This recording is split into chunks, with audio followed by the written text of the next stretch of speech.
Good afternoon. It is Wednesday, April 8th, and we're going to read chapter 11 today. But before I do that, I would like to say that you have probably heard by now that the brick and mortar, the school building itself, is closed for the remainder of the year. All schools in Oregon and Washington, as far as I'm aware, are closed for the rest of the year. That does not mean school's out. We're still in school. We're still going to have class time and assignments and quizzes and tests and all that kind of stuff.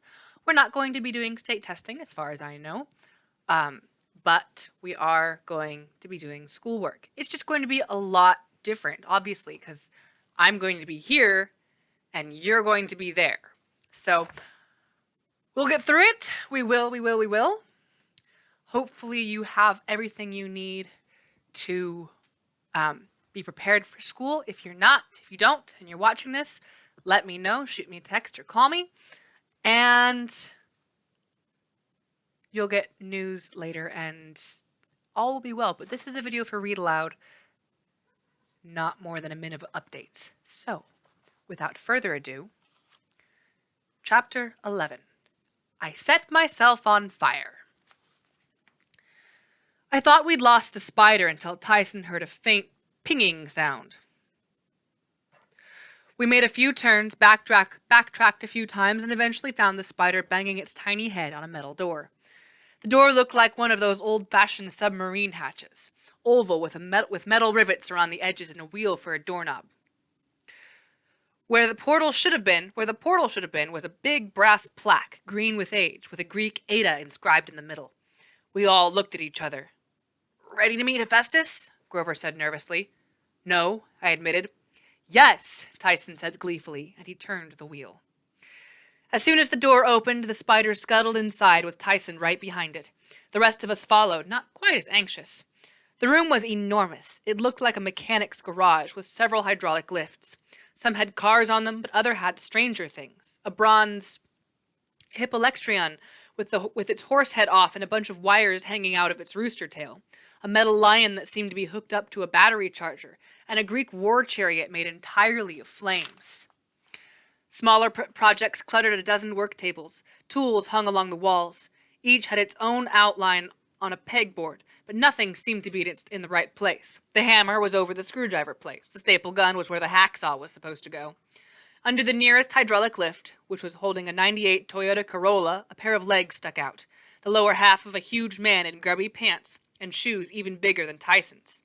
One leg was in a metal brace. The spider scuttled straight under the car, and the sounds of banging stopped. "Well, well," a deep voice boomed from under the Corolla. What have we here?" The mechanic pushed out on a back trolley and sat up. I'd seen Hephaestus once before, briefly, on Olympus, so I thought I was prepared. But his appearance made me gulp. I guess he'd cleaned up when I saw him on Olympus, or used magic to make his form seem a little less hideous. Here, in his own workshop, he apparently didn't care how he looked. He wore a jumpsuit smeared with oil and grime. Hephaestus was embroidered over the chest pocket. His leg creaked and clicked in its metal brace as he stood, and his left shoulder was lower than his right, so he seemed to be leaning even when he was standing up straight.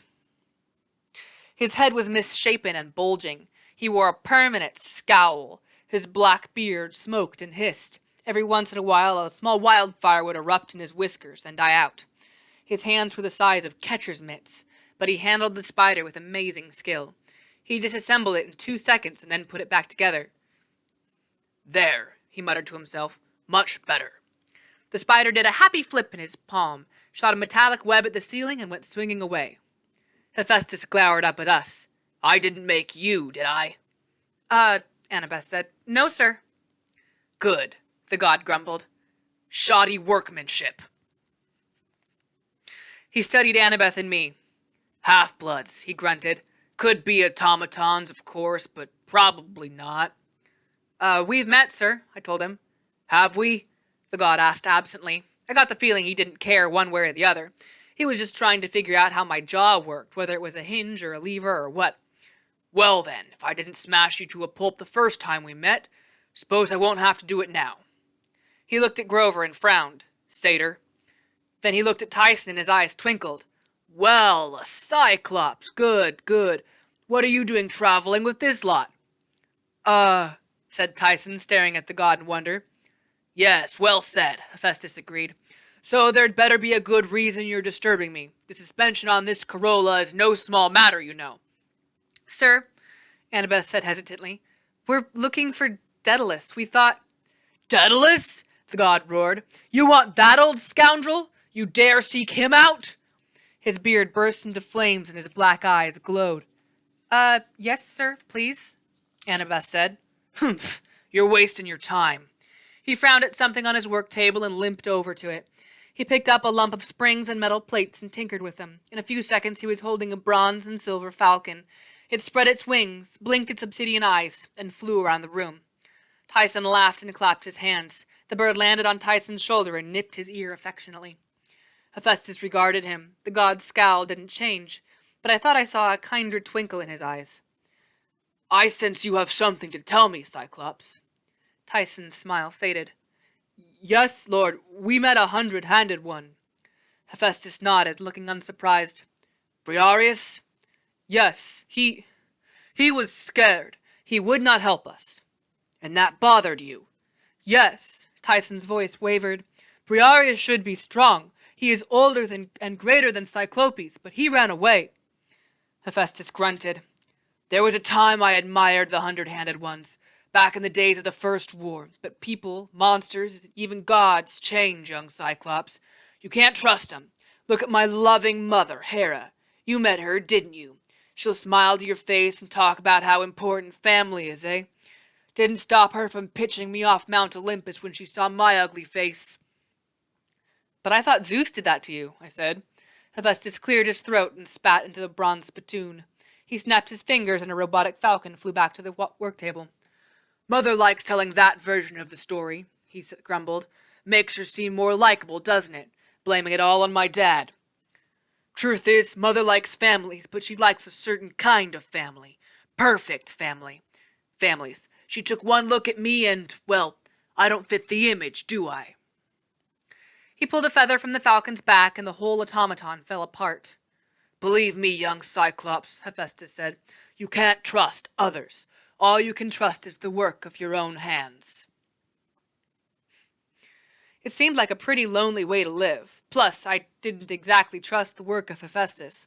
One time in Denver, his mechanical spiders had almost killed Annabeth and me, and last year it had been a defective Talos statue that cost Bianca her life, another one of Hephaestus's little projects.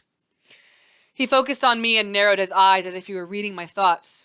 Oh, this one doesn't like me, he mused. No worries, I'm used to that. What would you ask of me, little demigod? We told you, I said. We need to find Daedalus. There's this guy, Luke, and he's working for Kronos. He's trying to find a way to navigate the labyrinth so he can invade our camp. And if we don't get to Daedalus first, and I told you, boy, looking for Daedalus is a waste of time. He won't help you. Why not? Hephaestus shrugged. Some of us get thrown off mountainsides. Some of us... The way we learn not to trust people is even more painful. Ask me for gold, or a flaming sword, or a magical steed. These I can grant you easily. But a way to Daedalus, that's an expensive favor. You know where he is, then? Annabeth pressed. It isn't wise to go looking, girl. My mother says looking is the nature of wisdom. Hephaestus narrowed his eyes. Who's your mother, then?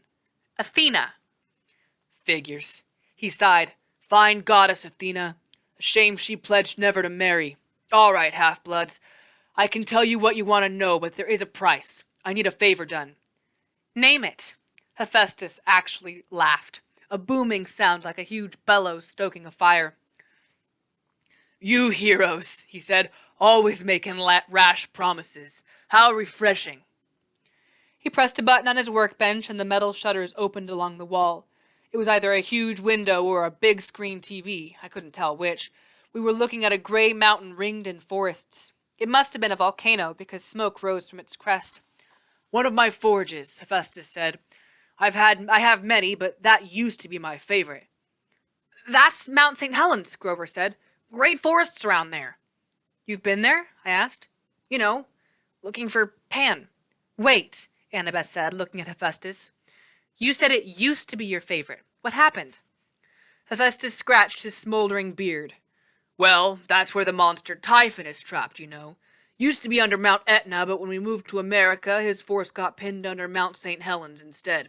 Great source of fire, but a bit dangerous. There's always a chance he will escape. Lots of eruptions these days. Smoldering all the time. He's restless with the Titan rebellion. What do you want us to do? I said. Fight him? Hephaestus snorted. That would be suicide. The gods themselves ran from Typhon when he was free. No, pray you never have to see him, much less fight him. But lately I have sensed intruders in my mountain. Someone or something is using my forges. When I go there, it's empty, but I can tell it's being used. They sense me coming and they disappear. I send my automatons to investigate, but they do not return. Something ancient is there. Evil. I want to know who dares invade my territory, and if they mean to loose Typhon.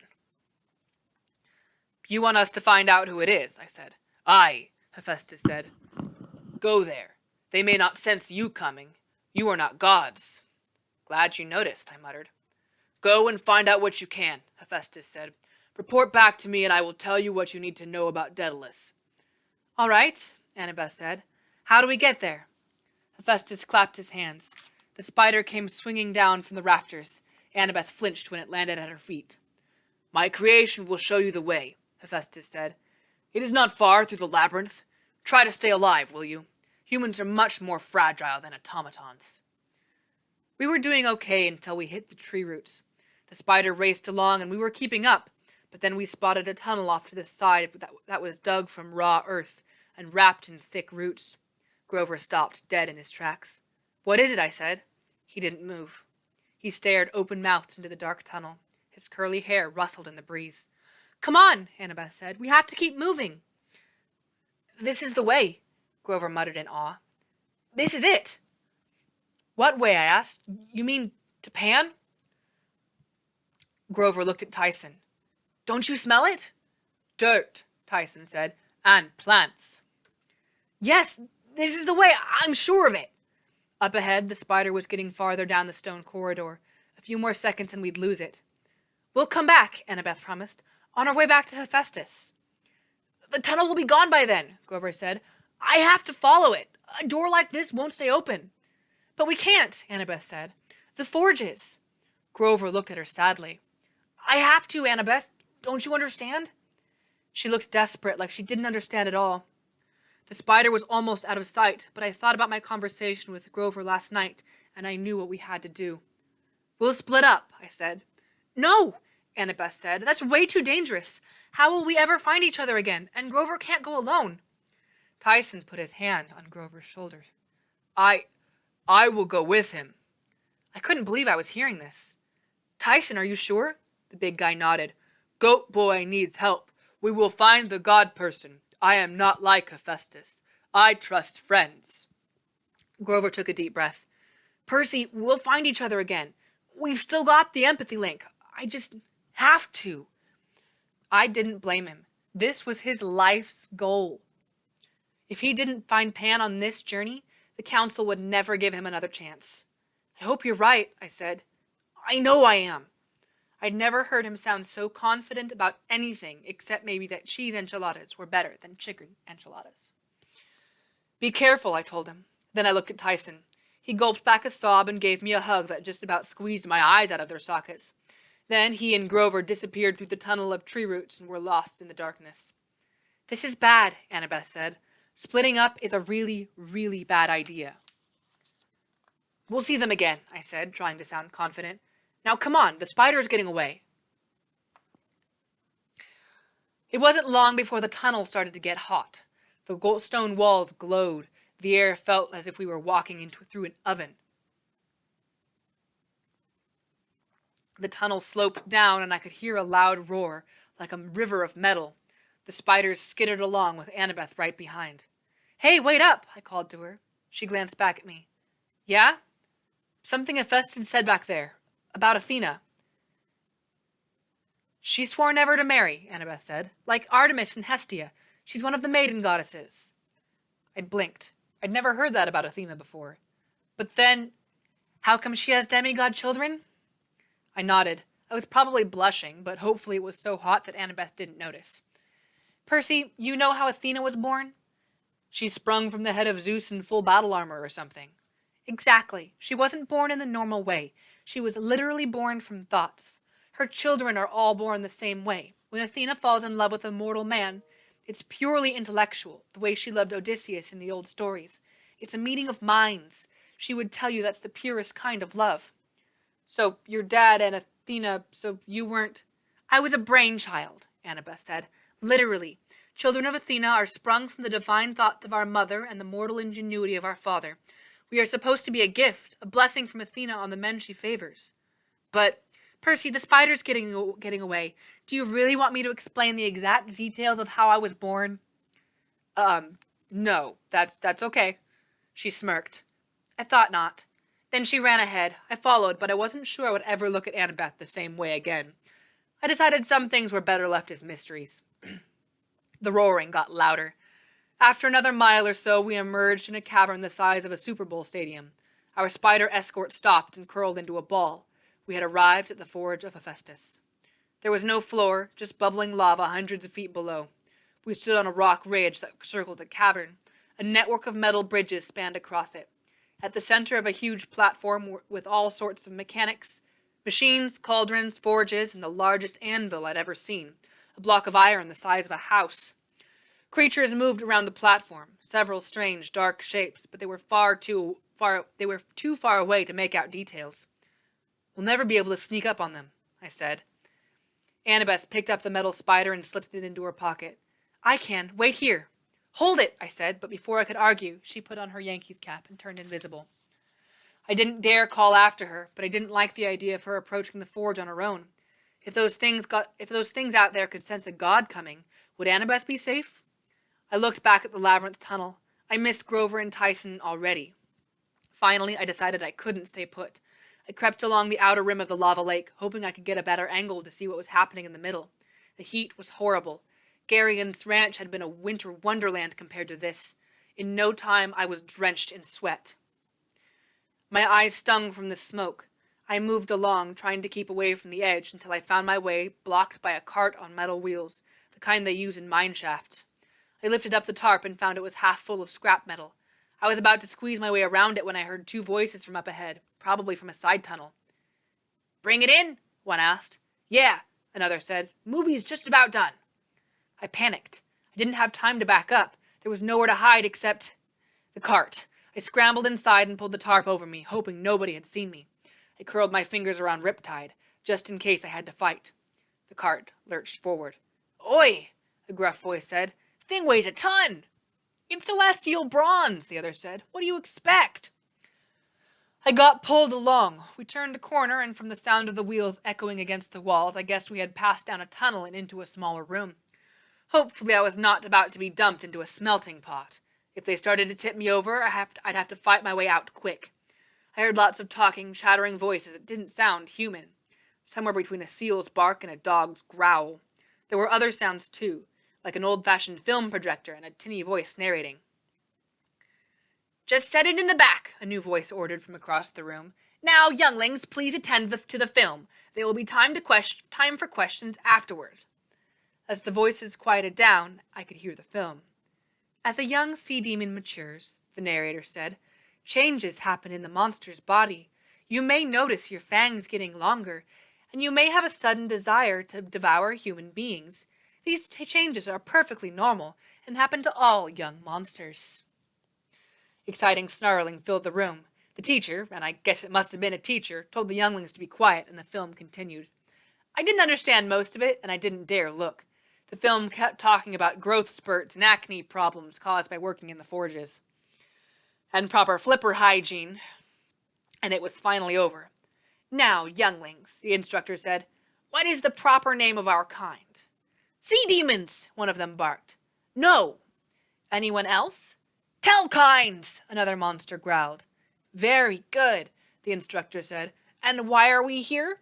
Revenge, several shouted. Yes, but why? Zeus is evil, one monster said. He cast us into Tartarus just because we use magic. Indeed, the instructor said. after we made so many of the gods' finest weapons, the trident of Poseidon for one, and of course the greatest weapon of the Titans. Nevertheless, Zeus cast us away and relied on those fumbling Cyclopes. That is why we are taking over the forges of that usurper Hephaestus, and soon we will control the undersea furnaces, our ancestral home. I clutched my pen sword. These snarling things had created Poseidon's trident. What were they talking about? I'd never even heard of a Telkine. And so, younglings, the instructor continued, who do we serve? Kronos, they shouted. And when you grow to be big Telkines, will you make weapons for his army? Yes! Excellent. Now, we've brought some scraps for you to practice with. Let's see how ingenious you are. There was a rush of movement and excited voices coming toward the cart. I got ready to uncap Riptide. The tarp was thrown back. I jumped up, my bronze sword springing to life in my hands, and found myself facing a bunch of dogs. Well, their faces were dogs anyway, with black snouts, brown eyes, and pointy ears. Their bodies were sleek and black like sea mammals, with stubby legs that were half flipper, half foot, and human-like hands with sharp claws. If you blended together a kid, a Doberman pinscher, and a sea lion, you'd get something like what I was looking at. A demigod, one snarled. Eat it, yelled another. But that's as far as they got off before I slashed a wide arc with Riptide and vaporized the entire front row of monsters. Back off, I yelled at the rest, trying to sound fierce. Behind them stood their instructor, a 6-foot-tall Telkine with Doberman fangs, snarling at me. I did my best to stare him down. New lesson, class, I announced. Most monsters will vaporize when sliced with celestial bronze sword. This change is perfectly normal and will happen to you right now if you don't back off. To my surprise, it worked. The monsters backed up, but there were at least 20 of them. My fear factor wasn't going to last long. I jumped out of the cart, yelled, "Class dismissed!" and ran for the exit. The monsters charged after me, barking and growling. I hope they couldn't run very fast with those stubby little legs and flippers, but they waddled along pretty well. Thank the gods there was a door on the tunnel leading out to the main cavern. I slammed it shut and turned the wheel handle to lock it, but I doubted that would keep them long. I didn't know what to do. Annabeth was out there somewhere, invisible. Our chance for a subtle reconnaissance mission had just been blown. I ran toward the platform at the center of the lava lake. Excuse me. Hang on just a second. Sorry, phone call. I ran toward the platform at the center of the lava lake. Annabeth! I yelled. Shh! An invisible hand clamped over my mouth and wrestled me down behind a big bronze cauldron. You want to get us killed? I found her head and took off her Yankees cap. She shimmered into existence in front of me, scowling, her face streaked with ash and grime. Percy, what is your problem? We're going to have company, I explained quickly about the monster orientation class. Her eyes widened. So that's what they are, she said. Telkines. I should have known. And they're making... Well, look. We peeked over the cauldron. In the center of the platform stood 4 sea demons, but these were fully grown, at least 8 feet tall. Their black skin glistened in the firelight as they worked, sparks flying as they took turns hammering on a long piece of glowing hot metal. The blade is almost complete, one said. It needs another cooling in blood to fuse the metals. Aye, second said. It shall be even sharper than before. What is it? What is that? I whispered. Annabeth shook her head. They keep talking about fusing metals. I wonder...